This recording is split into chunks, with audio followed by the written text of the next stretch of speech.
आज आपण खास थंडीसाठी, थंडी स्पेशल आणि थंडीमध्ये पारंपरिक रेसिपी बघणारे, पारंपरिक पदार्थ बघणारे. जुन्या काळी थंडी पडली, पावसाळा चालू झाला की हुलग्याचं कढण बनवलं जायचं किंवा हुलग्याचं त्याला माडगं सुद्धा म्हणतात. तर अगदी मोजक्या साहित्यांमध्ये होतं, पण सर्दीसाठी, खोकल्यासाठी, कशासाठी, थकवा दूर करण्यासाठी आणि भरपूर सारी अशी ऊर्जा देणारी, एनर्जी देणारं हे आयुर्वेदिकच पूर्वीच्या काळचं औषध म्हटलं तरी चालेल. तर चला पटकन बघूया कसं बनवायचं ते. एक वाटी हुलगे घेतलेले, हुलगे चांगले भाजून घ्यायचे.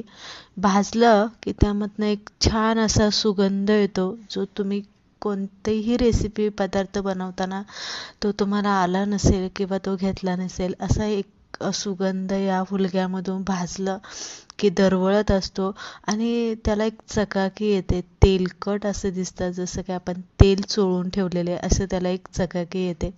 चांगलं भाजून घ्यायचं वास सुटेपर्यंत. नंतरनं गार करून मिक्सरला याची बारीक अशी पावडर करून घ्यायची. जसं आपण पीठ करतो ना, अगदी तसंच पीठ आपल्याला इथे हे वाटून घ्यायचे मिक्सरला.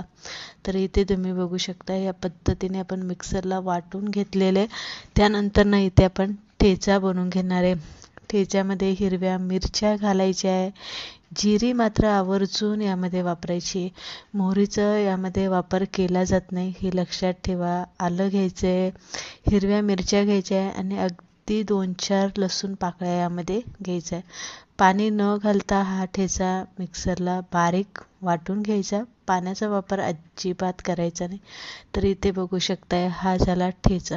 छान. आता बनवायला घेऊया माडगं.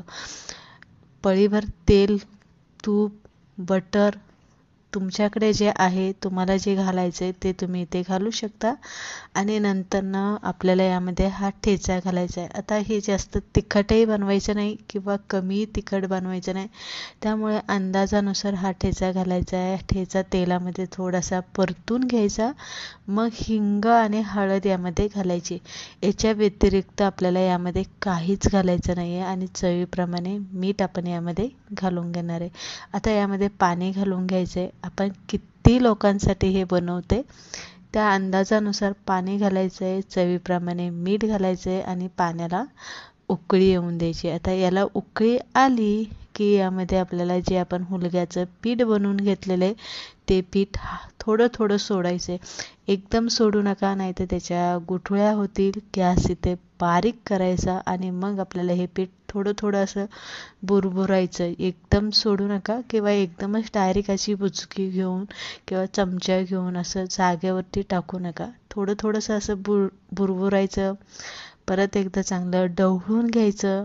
परत एकदा थोडं थोडं बुरबुरून घ्यायचं. जास्त घट्टही बनवू नका, जास्त पातळही बनवू नका. एकदम आपण असं खीर बनवतो किंवा त्यापेक्षा थोडंसं सूप पातळ बनवायचं इथे, जास्त पातळ बनवू नका. आता एक उकळी काढून घ्यायची. उकळी आली की मग आपल्याला यावरती झाकण ठेवायचे, गॅस बारीक करायचा आहे आणि साधारणतः 10 ते 15 मिनटं हे चांगलं शिजवून द्यायचं. आता इथे जर तुम्हाला असं वाटलं की आपलं सूप घट्ट होते, तर पाणी गरम करा आणि गरम पाणी यामध्ये घाला. गार पाणी अजिबात घालू नका. तर इथे बघू शकता छान असं त्याला घट्टसरपणा आलेले. सगळ्यात शेवटी यामध्ये बारीक चिरलेली थोडीशी कोथिंबीर घाला, नाही घातली तरी चालेल आणि परत एकदा एक उकळी काढून घ्या. तर इथे तुम्ही बघू शकता अजिबात पातळ नाही आहे किंवा जास्त घट्टही नाही आहे. एकदम सूप हे सूपच सारखं झालेलं आहे. अशा पद्धतीने थंडीमध्ये तुम्ही आठवड्यातून एकदा तरी सगळ्यांना प्यायला दिलं तरी थंडी उडून जाईल. सर्दी झाली असेल, घसा दुखत असेल, खोकला येत असेल, थकवा दूर करणारी ही पारंपरिक आज आपण इथे हुलग्याची रेसिपी बनवून बघितली. तुम्हाला ही रेसिपी आवडली, लाईक करा, शेअर करा. तुम्हाला कशी वाटली ते कमेंट करून सांगा आणि तुमच्याकडे याला काय म्हणतात ते सुद्धा सांगा. अशाच परत एकदा रेसिपी बरोबर